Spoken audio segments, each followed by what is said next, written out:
And so I'm working with these kids, but at the time, the drugs and alcohol have just completely taken over, right? And I'm out of control.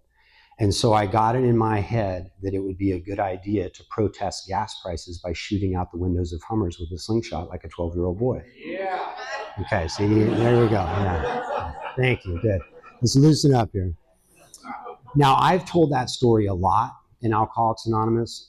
I've done all the work around that. I've paid restitution on that. That story doesn't keep me up at night, you know. I can laugh at that today, but I was not laughing then. There was nothing funny about what was going on then. So I continued to spiral further, right? So I got in trouble for that, surprise, surprise. And a year later got a DUI, right? So now I'm on probation and violating probation. And it's just getting darker and darker, right? And so it got so dark at one point that I went into treatment. Like I couldn't get a job. I couldn't keep anything together. I'm heavily addicted to OxyContin. I'm stealing. I'm lying. You know, I've lost all trust with family and friends. Like it's bad, right?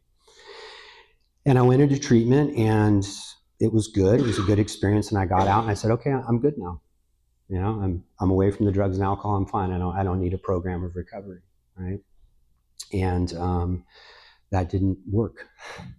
So got back into the drugs and alcohol almost immediately. And it just, if you know anything about the disease of alcoholism and drug addiction, it only gets worse. It never gets better. It's fatal, it's incurable, and it's progressive. So I continue to spiral in the disease, and I'm getting worse and worse and worse. And so now it's homelessness, right? So now I'm in a tent under the Maxwell Bridge in the town that I grew up in with a degree from UC Davis and a teaching credential. Let me try to take you into what that's like. All of you can think about what your own suffering and pain and embarrassment is like, but to me, that's indistinguishable from hell.